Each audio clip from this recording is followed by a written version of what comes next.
Let's take a breath together. We are now at the end of June, if you can believe that. It just seems like it was just last week I was saying, welcome to June, and now I'm saying goodbye, June.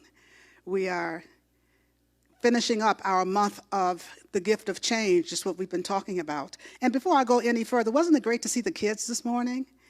To have them say hello. I got a chance to spend some time with them last week on their Monday evening class time, and it was really great to see them. So I'm glad that you got a chance to see them also. So let's take a breath again as we just move into this talk today. The topic is remembering. Remembering. Remembering. And that's a broad topic, and that's a heavy topic, and that's a narrow topic. And with all the things that are going on in the world today, it's so important for us to remember so many things, to remember who we are, to remember our history, to remember what's important to us, to remember what's essential, to remember how we want to move through this world, what kind of world we want to live in, to just remember. And so that's what I'm encouraging us to do now. It's just to remember, to be in that place and that energy of remembering. I heard someone say that 2020 is the year of the unknown. I want us to remember that every year is the year of the unknown, that every day is the day of the unknown. We never know what's going to happen. We look back. Hindsight is always 2020. We look back and think we knew what was going to happen. But, going forward, we don't know. So, yes, 2020 is the year of the unknown, but all years, all days are days of the unknown. So for us to be in that place of feeling like we don't know, or this is a time of the unknown, then that's when we move into a place of fear, and that's when we move into a place of uncertainty. That's when we move into that place of just wondering and trying to hold on to what was, trying to hold on to the way things used to be, trying to hold on to the way we've always done things, trying to hold on to the way things have always been. And when we get into that, then we have forgotten. We have forgotten. We don't remember, and it's really important for us to remember, first and foremost, that we are anchored in the known. We are anchored in the knower. We are anchored in that which knows everything, which already knows how all of this is going to turn out, that which already knows how everything is unfolding. And so when we are anchored in that, then we can walk through these days knowing that we don't know, even though we think and have thought in the past that we did. We can walk through these days knowing that we don't know. We can walk through these days just being open and available and remembering who we are, remembering what we desire, remembering how we want to move forward, as I said before, how we want to move forward, what do we want to do next. I have so many people talking about, asking me, what can they do now? How can they be now? What to do, how to move through this time. Yes, we are in turbulent times. We are in seriously turbulent times. And when we forget, because you remember we had these kinds of times, similar times back in the 60s. We had this time when we were going through unrest and protests and dealing with racial injustice and dealing with racism and fighting for equal justice back in the 60s. And we thought that was all resolved and that it was all taken care of. And then, lo and behold, Barack Obama became the president. And you hear people talk about a post-racist society, post-racial society, and all those kinds of things. And I would be going, what are they talking about? What are they talking about? That's not what's happening now. Things have changed, yes. Yet things remain the same because there are always those forces that want to keep things the same. And what we have to do is to keep our eyes single on the truth, keep our eyes single on oneness, keep our eyes single on what it is we desire and what kind of life we want, and remember that. And then we can keep moving through, and we don't have to repeat all the stuff that we're repeating like now. The things that we're going through now, the important thing for us to do right now is to remember this time. Remember this time. Remember being awake. Remember what you're learning, if you're learning something new about race relations or injustice or how to live in oneness. Remember this time. Because once all of the unusual things like COVID-19 and all the unusual things like having to be home, having to be isolated, having to wear a mask, once all that passes, then it'll be easy to forget. It'll be easy to get back to what we call normal. It'll be easy to get back to that time of, oh, well, it's all taken care of now. Everything's just fine now. No. When we forget our history, we tend to repeat it. And that's where we are now, 50 years, 60 years later from the 60s, where we have forgotten. So I'm inviting you to remember this time. Remember waking up. Remember to stay awake. Remember to seek that oneness. Remember to seek that understanding. Remember to seek that camaraderie. Remember to seek that connection that we all have with each other. Remember to remember with our hearts, to open our hearts to remembering, not just with our heads, but opening our hearts to remembering who we really are, to remembering that we are really all one, that we are all in this life together, to remembering that yes is for all of us, that yes to God is for all of us, that yes to oneness is for all of us, and that it's important for us to get to know each other. It's important for us to practice empathy. It's important for us to practice sympathy. It's important for us to practice what we say we believe. It's important for us to practice what we say we believe, to really know that there's only one life, there's only one power, there's only one presence, there's only one mind, there's only one being, and that being is my life. That being is a life of each of us. That being is a source of us all. And there's nothing that can separate any of us from it. And so when we can remember that, then we can stop being so separate from each other. We can stop seeing ourselves as so separate from each other and allow each to walk his and her own path in oneness, according to each person's own individuality. That's what we want to remember. How to do that. Remember who we are. I really love that reading today, Return Ye Unto God. That's my favorite reading.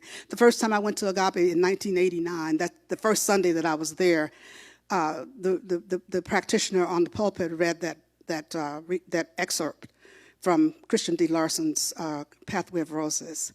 And the reading was Return Ye Unto God, and it was like a lightning bolt struck me. It was so meaningful to me. Return ye unto God. And you know, that's always my message. That's always what I'm talking about. That's always what I think that our only directive is to return ye unto God. And we each return to God in our own way. We each return to God according to our own beliefs, our own uniqueness, our own individual work. But we have to return unto God. We have to return unto God, all of us. We have to return unto God. We have to do what is before us to do, and we return unto God.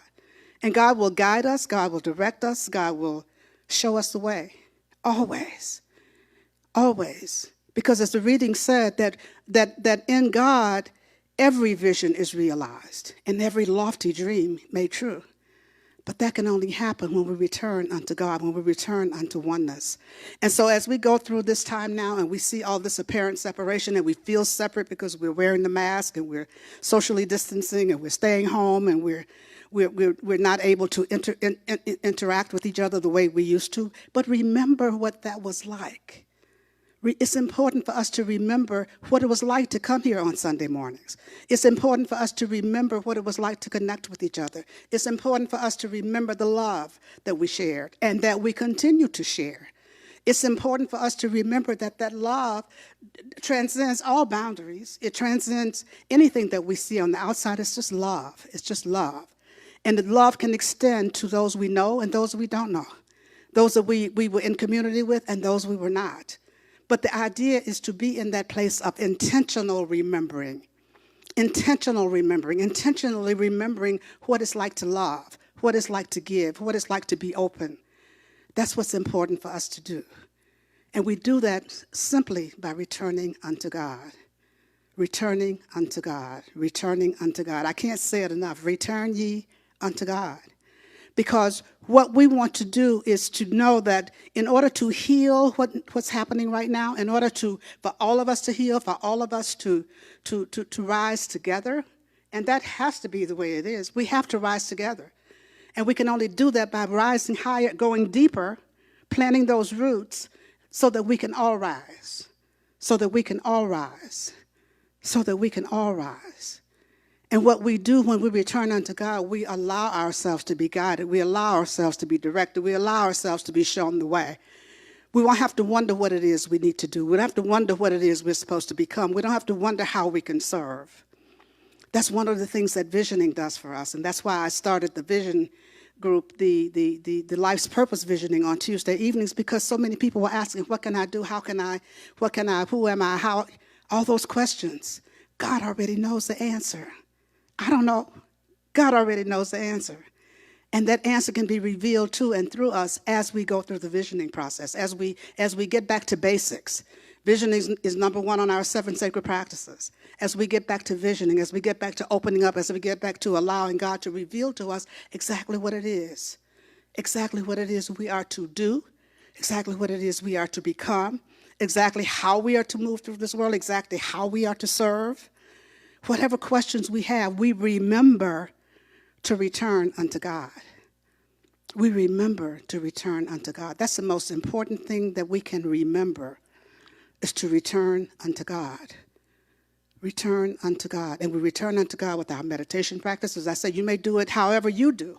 What returning unto God means to you, with your meditation practice, with your prayer practice, with your journaling, with your chanting, with whatever exercises, whatever your spiritual practice may be. Return unto God and do that religiously. Remember to deepen in that. Remember to anchor in that. Remember to return to it over and over and over again. And as we do that, then we get to experience that peace. We get to experience that love. We get to experience that joy. We get to experience all the qualities of God. And we get to recognize that our joy, our happiness does not depend on outer circumstances. It doesn't depend on what somebody did over here or what somebody said over there or what's going on in the world. It depends on our being anchored in that one power and that one presence that is our very life. And that's what's so important for us to do, be anchored in that. And once we're anchored in that, we'll know exactly what to do. Let's take a breath. You know, as I was going through this past week, just thinking about remembering, last week was Father's Day. And as usual, I was thinking about my father. I think about him a lot anyway, because he seems to be with me a lot sometimes. But last week, as I was looking through some old papers, I came across a letter that I periodically come across that he wrote to me back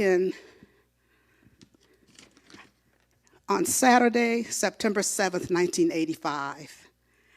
And it was a time when there was a huge crisis in my life, Rochelle's life, and we were healing from getting to a place of healing from this huge crisis. And I received this note from my father, and it said, "Dear Sherry, just a note to remind you of the little frog that fell in the churn of milk with the big frog. The big frog got tired and gave up. The little frog kept kicking until butter formed on the milk, and the little frog jumped out and was free. Keep kicking, and things will come your way. Remember to ask God to give you the strength, and he will take care of you. I think everything is going to be okay for you and Rochelle. This is all for now. I will call you again before you get this note. I love you both, Daddy and Granddaddy." And, you know, periodically I get this, I see this note again. He tells me, he used to tell us the story of the little frog and the big frog all the time. And the message in that was keep kicking. Just keep kicking, no matter what's going on, no matter how hard it seems, no matter how dark the times may be, keep kicking. That was always his message. He said, remember the little frog. Remember the little frog. And that was a story that he always told us. And whenever, at just the right time, I come across this letter. At just the right time, I come across this note. And as I said, I've had it since 1985. And it was just perfect that I came across it this week. And I was thinking, wow, just keep kicking. That's what he tells me. But the other thing he says is, remember to ask God to give you strength, and he will take care of you. He was telling me, return ye unto God. Return ye unto God. Return ye unto God. And you know, that's the most we can give to anybody. That's the best advice we can give to anybody. Remember to return ye unto God. And God will take care of it all. And you know what else he was saying? If we were looking at it from a science of mind standpoint, he was saying, return ye unto God. And then he said, keep kicking. Move your feet. Treat and move your feet. Return ye unto God and keep kicking. And God will take care of you. God will guide you. God will direct you. God will show you the way. And you do what is before you to do. You do what you're being guided to do. Because when we return unto God, we are guided and we are directed and we are shown the way. We are protected. We are guarded. We are lifted up. Everything is made right. Everything is made new when we return unto God. And what we do is we return unto God. We do our prayer work. We do our spiritual mind treatment. We do our meditation. We do our visualizations. We do our visioning and all that. And then we move our feet. Then we move our feet. We keep kicking, and we kick in our own individual ways. Our own individual ways, our own unique way is how we keep kicking. And we have to remember these things. We have to remember what it means for us to keep kicking. You have to remember what it means for you to keep kicking. You have to remember what it means as we move forward and making sure that in our way of continuing to kick, in our way of moving forward, that we are moving forward.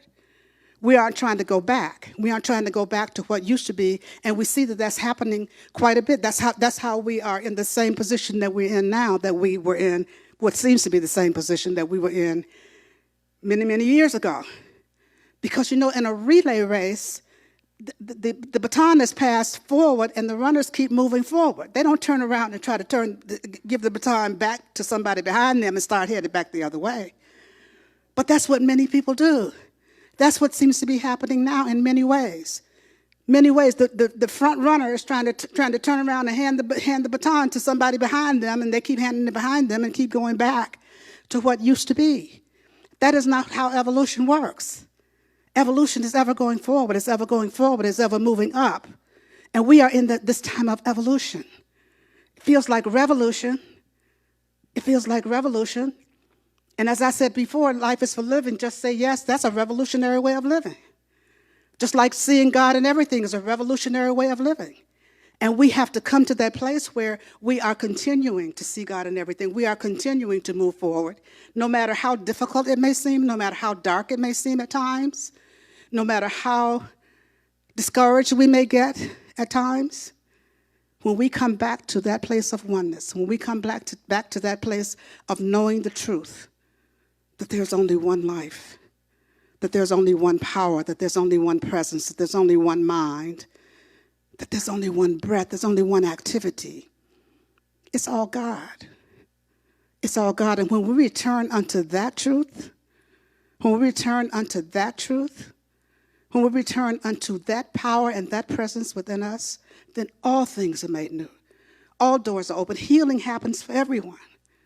And we have to want healing to happen for everyone. We have to remember that we want it to happen for everyone.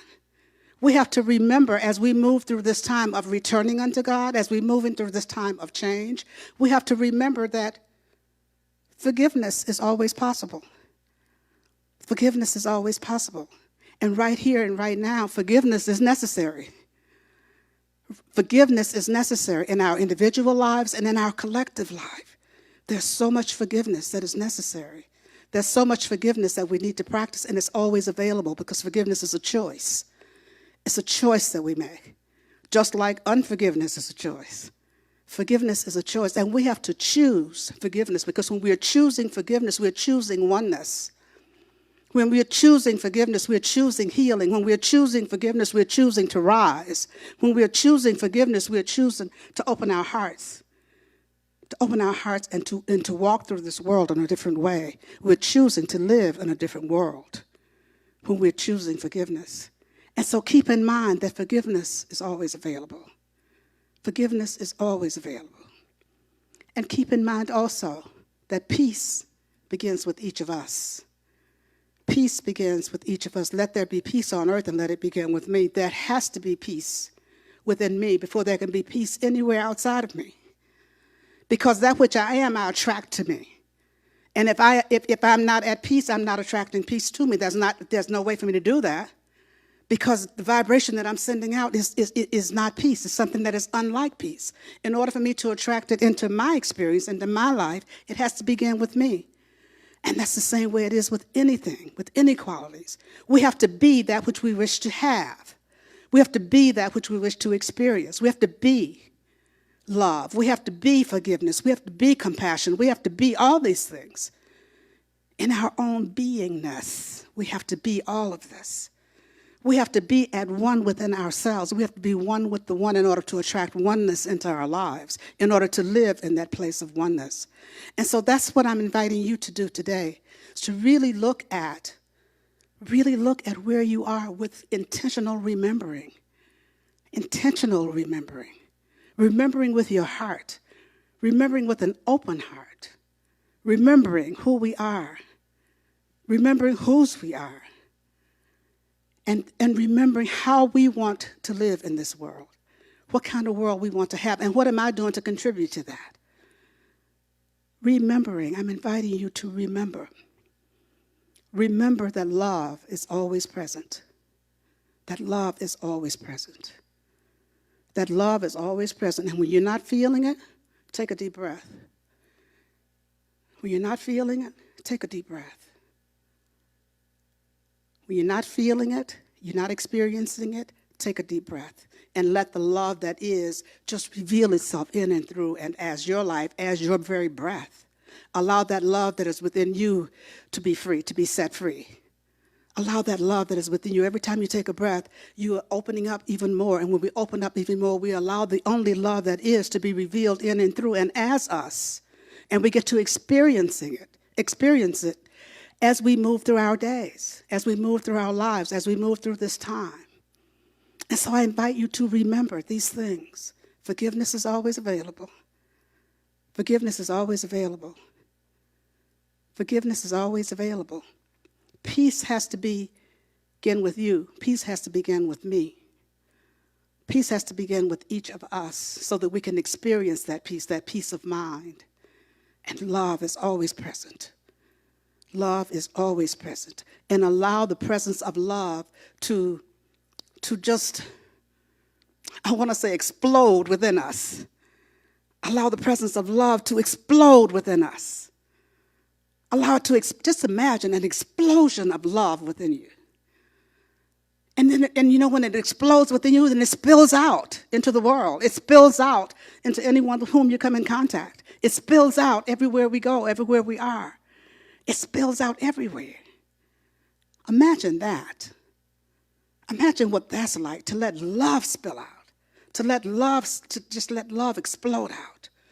We see what happens when hate explodes. We see what happens when hate just explodes. That's the only word that comes up. We see what happens, but you know what? Love is so much more powerful than that. So much more powerful than that. My parents always said in our household, never let anyone make you stoop so low as to hate them. Never let anyone make you stoop so low as to hate them. I used to hear my father say that all the time when so many things that were going on in Alabama where I was growing up. So many things he experienced, so many things that we experienced. When he would come home, he would be really upset. My mother would be upset, and they each would say, never let anyone make you stoop so low as to hate them. That was a mantra in our household. That's the way I live my life. Hate is a word that I rarely use in my personal life because it's such a strong word. Has such strong connotations, and it's so damaging and so destructive. And you know what? If we will just allow love to explode that way, if, as I said a couple of weeks ago, if we would allow ourselves to be as committed to love as some people are committed to hate, imagine what this world would be like. If we can remember, never let anyone, I don't care who it is, I don't care what they do, never let anyone make you stoop so low as to hate them. That's a powerful statement. That's a powerful teaching. Because you have to go pretty low to hate. You have to go pretty low. So we want to always be rising up. We want to always be going higher. And even when we don't feel it, even when we're doing it through the pain, even when we're doing it through the tears, we still have to move to that place of love. We have to move to that place of an open heart. We have to move to that place of just knowing that there's that love that penetrates everything. There's that love that's more powerful than everything. We have to remember that there's that love that transcends all, the only love that is. This is what we have to know. This is what we have to do. This is how we move through this time. This is the remembering that we have to do with our own hearts. And so I invite you to remember. I invite you to remember that love is always present.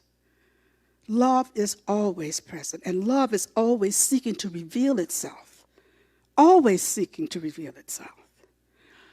Always seeking to reveal itself in and through and as us. Not just to the people we know, not just to the people who look like us, not just to the people who have the same skin color that we do, not to the same people who have the same belief system, not to just to the people who have the same belief system that we have.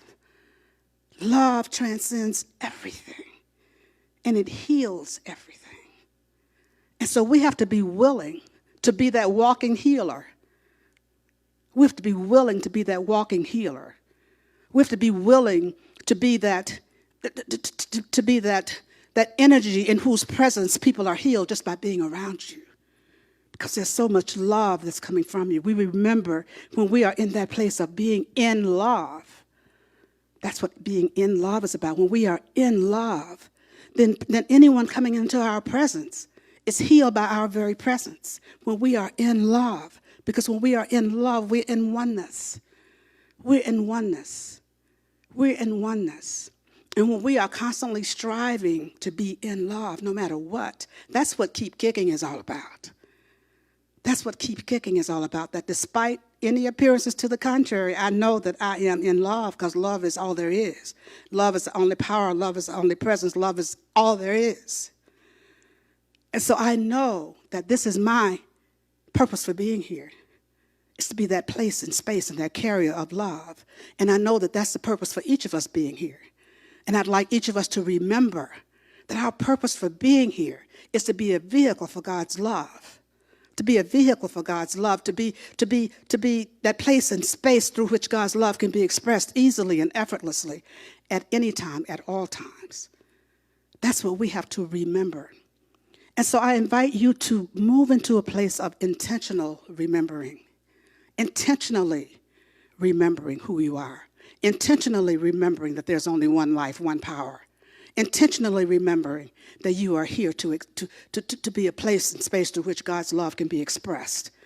And then to be intentional in paying attention to whether or not that place and space is within you that's open so that love can be expressed. So that love can be expressed. This is what remembering is all about. This is what returning unto God is all about. And if you're still wondering, that I invite you to join us on Tuesday evenings when we're doing this Life's Purpose Visioning, because it's so important to vision, because God already knows how he wants to express through each of us, as each of us. God already knows how he wants to show up as Deb. God already knows how he wants to show up as Louise. God already knows how he wants to show up as David, as Nicole, as Fran, as me. God already knows how he wants to show up as you. And if we can just be open and available, we can catch that knowingness. We can catch that vision that God has of itself as each one of us. And we'll be guided to do what is necessary for us to do. We'll be directed to do what is before us to do. We'll be shown the way. We'll be led to whatever it is we need to do, however it is we need to be, whatever it is we need to become, whatever it is we need to release so that we have a space within us, whatever it is we need to embrace so that we are in alignment with what it is that God wants to be, how it is God wants to show up as me, as you, as each of us. And so I'm asking you to remember to return unto God. Remember to return unto God. Remember to treat and move your feet. Remember to ask God's help and guidance and direction and keep kicking. Remember to remember. Remember to remember. Remember to remember. Return ye unto God. And remember to remember. To return ye unto God. Let's take a breath as we just move into prayer. Just taking a breath in and a breath out. Just knowing and sensing and feeling God's presence right here, right now, right where we are. Just knowing that there's but one life and one power and one mind and one breath. Just knowing that there's but one activity. There's but one love. One love.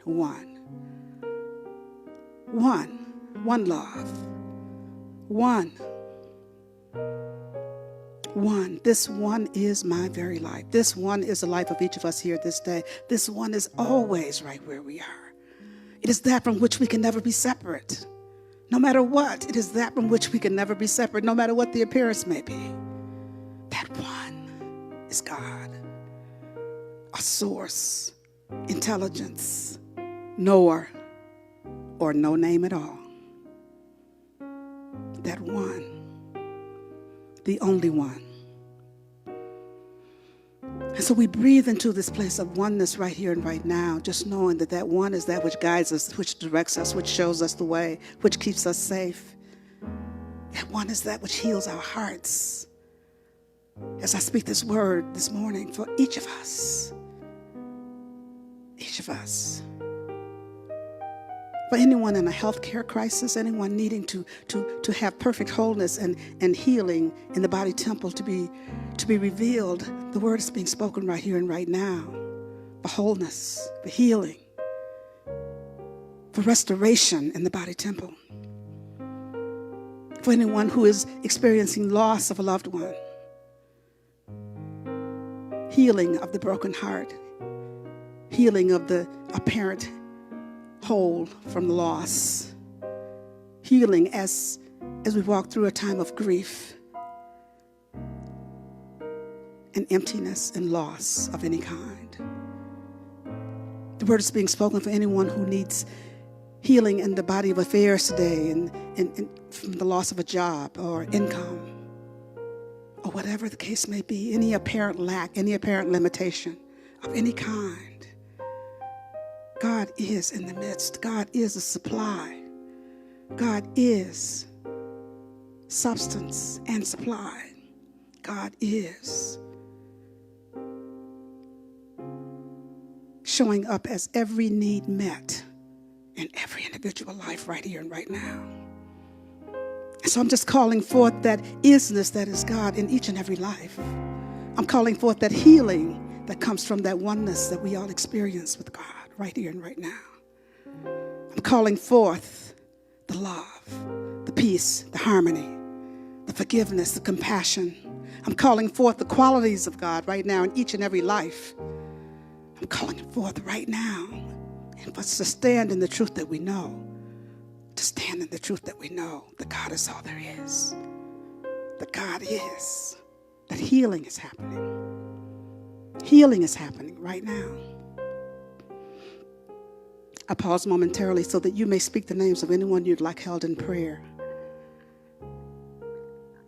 You may speak their names silently or loud, and you may speak them now.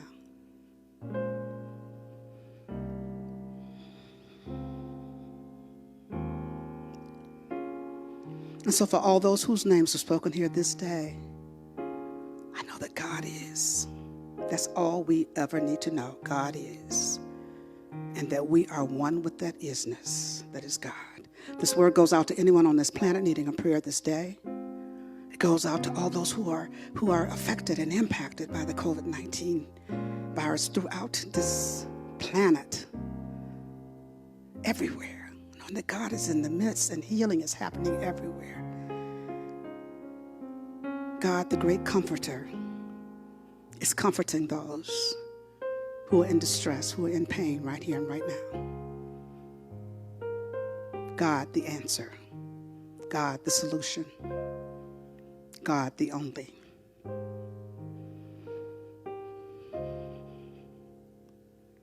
I know indeed that all is well, for I know indeed that all is God. That's all we ever need to know, is that all is God. And so I simply say thank you, Father, Mother God. Thank you, Father, Mother God. Thank you, Divine Mother. Thank you, infinite presence. I just allow it to be now. And so it is.